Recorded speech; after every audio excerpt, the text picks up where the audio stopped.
It's that time again. Time for another episode of Beer Barrels and Blockbusters, your most favorite podcast about movies and beer. Maybe? One of your favorite beer and movie podcasts? No? Beer Barrels and Blockbusters. You remember, we talk about beer styles and do beer and movie pairings. We have a lot of fun together. I can't believe you don't remember. That one stings a bit. That hurts. Well, moving on. We have a great show for you today. You won't forget this one, hopefully. Anyway, we do have a great show.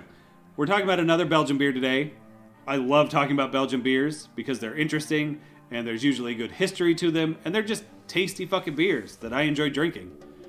I love that Belgium is so renowned for their beer because there's not a lot else that they're known for. There's chocolate, waffles, fries, and beer. That's pretty much it. And diamonds, I guess. But who even gives a fuck about diamonds anymore? Either way, that's an awesome list of things to be known for.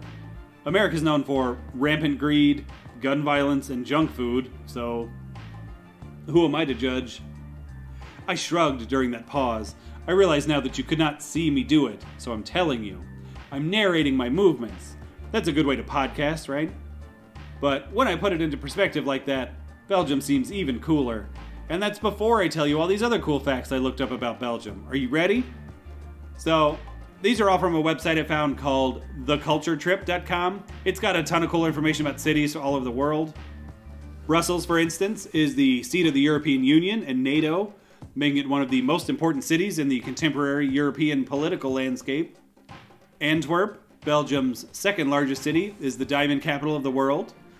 More than half of the diamonds sold worldwide passed through Antwerp at some point in their journey.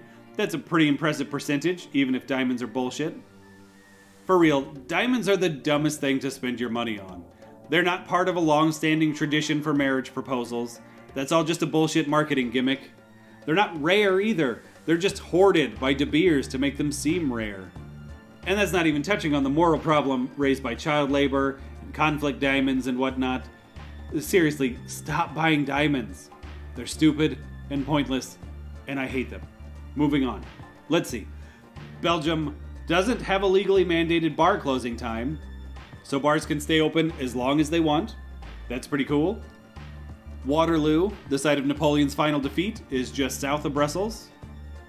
And the saxophone was invented by one Adolphe Sax in 1840. In Belgium, obviously. There are a few other famous Belgians. Not many, honestly, but there's René Magritte, Peter Paul Rubens, the Baroque artist, not the guy who played Pee Wee Herman, Jacques Brel, who I mentioned in a previous episode, and of course, JCVD. Audrey Hepburn was born in Belgium, but she's still very British. So, Belgium isn't all beer and food, but it certainly seems like those are the best parts of Belgium. Sorry, sexy sax players out there. With that in mind, let's get back on track and talk about some Belgian beer. We've covered a couple of Belgian beers so far. We've done Belgian Triple and Flanders Red Ale. This one is fairly different from those. I'd say it's way closer to a triple than anything sour. It's Belgian Blonde Ale, which is also very different from an American Blonde Ale. American Blondes are somewhat bland, there's not a ton of flavor there, but the Belgian Blonde, now that's a beer with some flavor. Some real character. Usually two beer styles with similar names are going to have a lot of similar characteristics, but this is one case where there is a world of difference between these two types of blonde ales. We'll get into all that and more, but first, the theme song.